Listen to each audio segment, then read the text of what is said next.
네, 오늘도 좋으신 주님과 겸손히 동행하시기를 바라겠습니다. 오늘 말씀은 마가복음 14장 26절 말씀입니다. 이에 그들이 찬미하고 감람산으로 가니라. 아멘.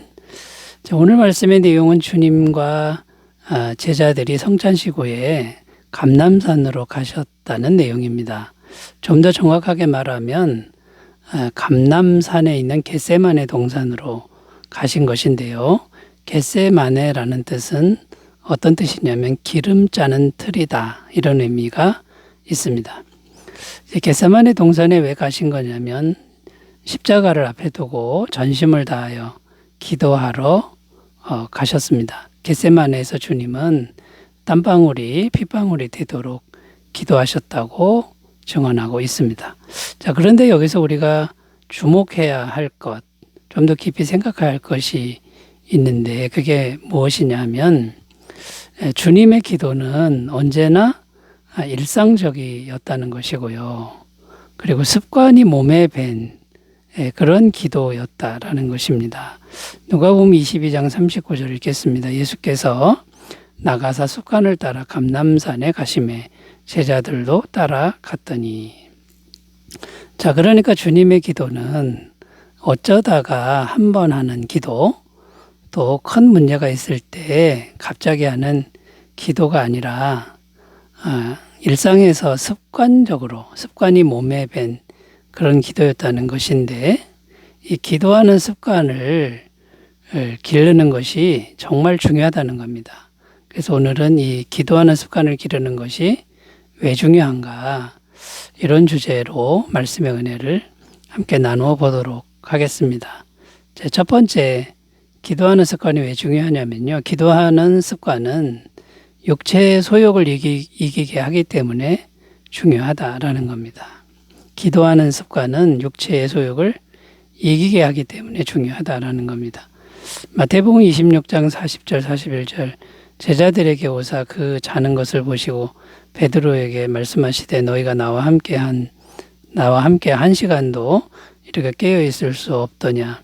시험에 들지 않게 깨어 기도하라. 마음에는 원이로되 육신이 약하도다 하시고. 이 말씀의 내용이 뭐냐면 겟세마네 동산에서 주님은 열심히 기도하셨는데 그때 제자들은 잠만 자고 있었다, 이런 내용입니다. 왜 이렇게 된 것이냐면 기도를 하고 싶었는데 육신이 약해서 실천이 안 되었다라는 것이죠. 자, 무엇이 문제입니까? 제자들은 기도가 습관이 되지 않았다라는 겁니다. 그러니까 평상시에 기도가 습관이 되지 않으니까 성령님의 임재가 약했다라는 것이고요. 이 성령님의 임재가 있어야만 육체의 소욕을 이길 수 있는 영적인 능력이 공급된다라는 겁니다. 자, 그런데 육체의 소욕을 이기지 못하면 어떻게 되냐면 언제나 패배하고 또 삶의 이 고통이나 문제를 극복하지 못하는 삶이 반복적으로 계속된다라는 것입니다. 참 안타까운 일이 되는 거죠.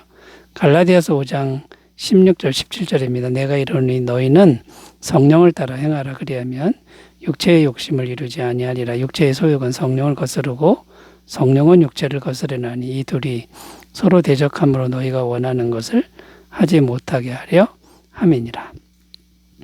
그러니까 성령님이 임하셔야만 육체의 소욕을 누를 수 있는데 성령님이 약하니까 육체의 소욕이 이겨버리는 그런 상태가 된다라는 겁니다. 자, 그런데 예수님은 기도가 습관이 되었기 때문에 항상 승리하셨다라는 겁니다. 이 육체의 소욕을 항상 이기신 거죠. 사도행전 10장 38절 하나님이 나사렛 예수에게 성령과 능력을 기름부터 다셨으며 그가 도로 다니시며 선한 일을 행하시고 마귀에게 눌린 모든 사람을 고치셨으니 하나님이 함께 하셨습니다. 자, 여기 보면 예수님은 항상 기도가 습관이 되니까 성령과 능력이 기름부터 흘러넘쳤다고 말씀하고 있는 겁니다. 자, 그러므로 우리는 어떤 노력을 해야 하는 걸까요? 예수님처럼 기도 시간을 확보하고 실천하는 게 중요하다라는 겁니다. 마가복음 1장 35절 새벽 아직도 밝기 전에 예수께서 일어나 나가 한적한 곳으로 가사 거기서 기도하시더니 예수님의 모습을 보면 새벽에 기도 시간을 확보하셨다는 거고 저녁에 일과가 끝나면 감람산에서 또 기도 시간을 확보하셨다라는 겁니다. 그 제자들 보기에는 늘 주님은 기도 시간을 양보하지 않는 그런 모습으로 보였다는 것이죠. 그리고 또 어떤 노력을 해야 되냐면 삶의 모든 순간에 마음으로 기도부터 하는 습관, 기도하는 습관을 기르는 것이 중요하다라는 거죠. 빌립보서 4장 6절 7절 아무것도 염려하지 말고 다만 모든 일에 기도와 간구로 너희 구할 것을 감사함으로 하나님께 아뢰라. 그리하면 모든 지각에 뛰어난 하나님의 평강이 그리스도 예수 안에서 너희 마음과 생각을 지키시리라. 모든 일에 마음으로 기도하는 습관을 들이면 항상 성령님이 강하게 역사하실 줄로 믿습니다. 자, 첫 번째 주제입니다.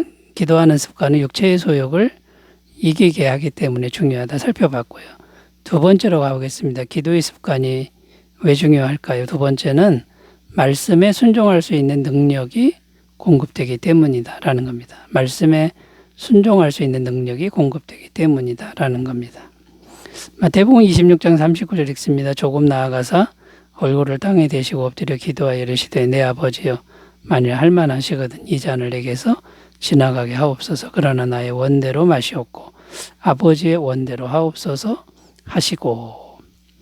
이 말씀의 내용은 예수님도 사람의 몸을 입으셨기 때문에 인간적인 기도를 이제 드렸다는 내용입니다. 그러나 인간적인 호소를 했지만 예수님의 진심이 무엇이냐면 하나님의 뜻에 순종할 수 있는 그런 마음, 그런 능력을 구하셨다라는 겁니다. 자, 그러므로 기도는 어떤 것입니까? 내 뜻을 하나님 앞에서 관철시키는 것이 아니라는 겁니다. 오직 하나님의 뜻을 깨닫고 그 하나님의 뜻에 순종하는 능력을 구하는 게 기도다라는 겁니다.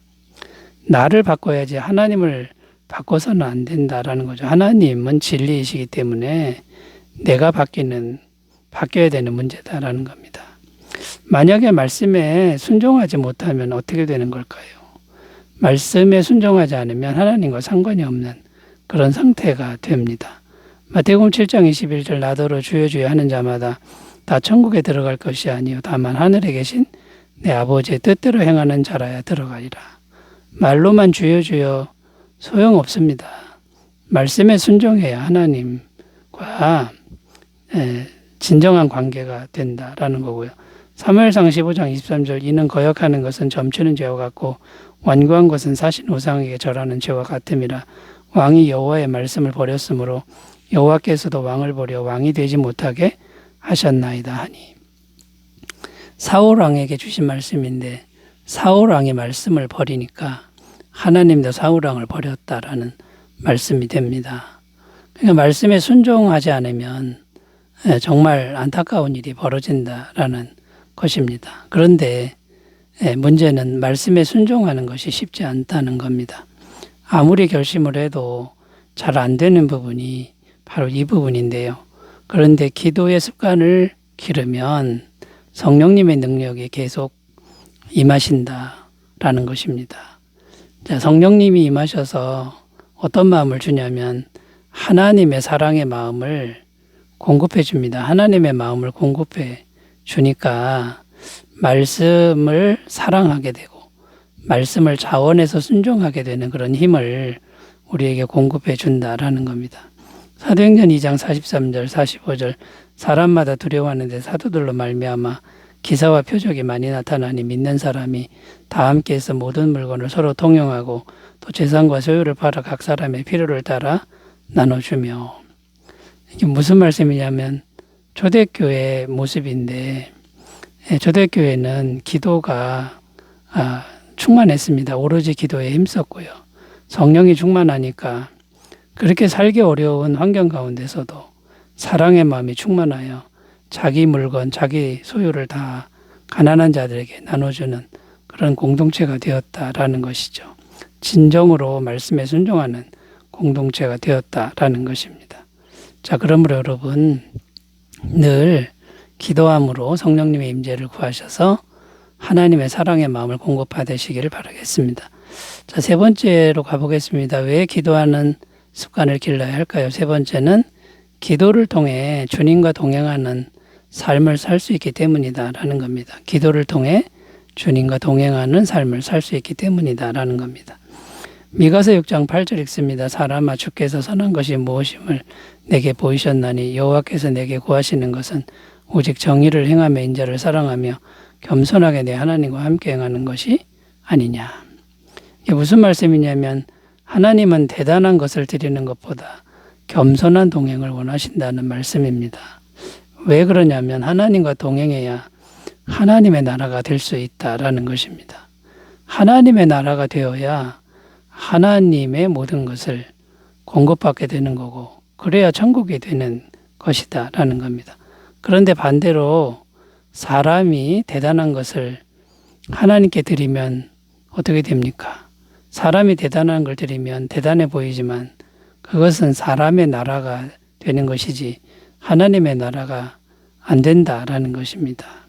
사람의 나라가 되면 사람이 통치하고 사람이 공급하니까 천국이 될 수 없다라는 것이죠. 자, 그런데 안타까운 일은 사람들은 자꾸만 하나님께 대단한 것을 드리려 한다라는 것입니다. 자, 그러므로 중요한 게 뭡니까? 하나님과 동행하는 것이 중요한데 어떻게 해야 되는 겁니까? 겸손한 마음으로 늘 기도하는 삶을 사는 것이다라는 겁니다.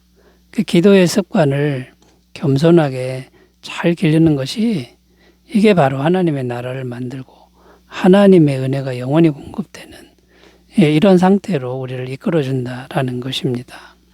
야고보서 4장 6절 그러나 더 큰 은혜를 주시나니 그러므로 일렀으되 하나님이 교만한 자를 물리치시고 겸손한 자에게 은혜를 주신다 하였느니라.